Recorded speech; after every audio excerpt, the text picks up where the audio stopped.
নমস্কার বন্ধুরা, rare view mirror চ্যানেলে আপনাদের সবাইকে স্বাগত জানাই। আজ আমি আপনাদেরকে খাট্টা মিঠা ড্রাই চিলি সোয়া বানিয়ে দেখাবো। এটা আপনারা অনায়াসেই বাড়িতে বানিয়ে নিতে পারেন একটা স্টার্টার হিসেবে বা ইভিনিং স্ন্যাক হিসেবে।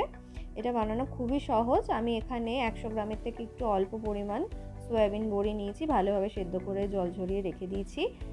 আর এখানে আমি কিন্তু ব্যবহার করছি রেড বেল পেপার, আপনাদের না থাকলে কোনো অসুবিধা নেই। নিয়েছি গ্রিন ক্যাপসিকাম, একটা পেঁয়াজ মাঝারি সাইজের, সেটাকে টুকরো করে নিয়েছি। আর নিয়েছি আদা, রসুন আর কাঁচা লঙ্কা কুচি করে। একটা বাটিতে আমি যে সেদ্ধ করা সয়াবিনটা আছে সেটা নিয়েছি, তার মধ্যে একটা ডিম দিয়ে দিয়েছি ফাটিয়ে, 1 টেবিল চামচ সয়া সস দিয়েছি আর কর্নফ্লাওয়ার দিয়েছি, আর হাফ টিস্পুন করে লবণ আর গোলমরিচ গুঁড়ো দিয়েছি। এবার ইন্ডাকশানে আমি যে কড়াই আছে সেটা বসিয়ে দিয়েছি। কড়াইতে আমি সাদা তেল ব্যবহার করছি।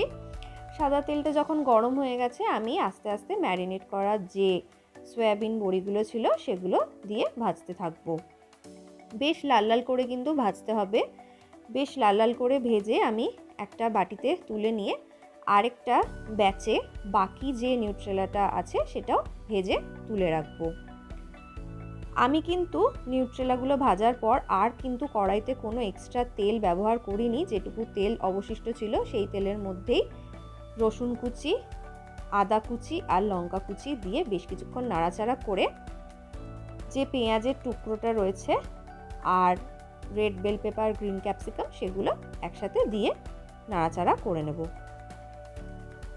আমি কিন্তু বেশি ভাজবো না, আপনারাও চেষ্টা করবেন বেশি না ভাজার। বেশি ভাজলে কিন্তু এগুলো গলে যাবে, এর যে ক্রাঞ্চি ভাবটা আছে সেটা কিন্তু চলে যাবে।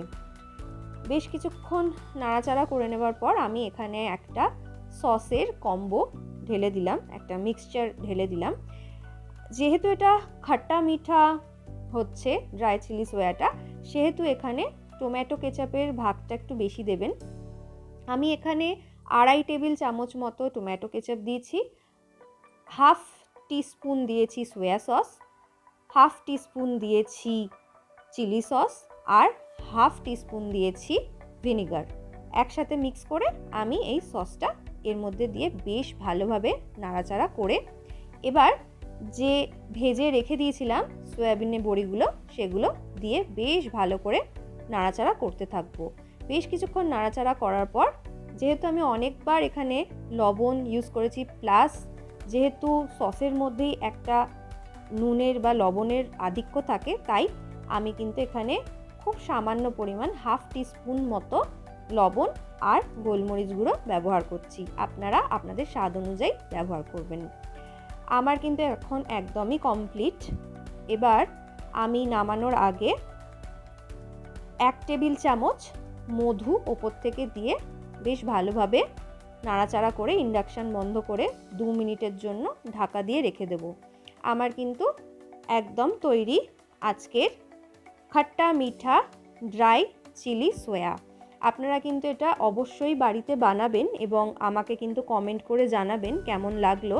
আমি সাজানোর জন্য ওপর থেকে একটু সাদা তিল আর পেঁয়াজ পাতা কুচি করে দিয়েছি। আপনারা চাইলে দিতেও পারেন, না চাইলে না দেবেন, এটা সম্পূর্ণ অপশনাল। এটা বানানো কতটা সোজা আপনারা তো সেটা দেখতেই পেয়েছেন। রুটি পরোটার সাথেও বেশ ভালোই লাগে, কিন্তু যদি আপনারা চান এটার মধ্যে জল দিয়ে গ্রেভি করে নিতে পারেন। আমি চাই না, আমি এটা as a snack, as a starter এটা বানিয়েছি। আপনাদের গ্রেভি দরকার পড়লে আপনারা জল দিতে পারেন।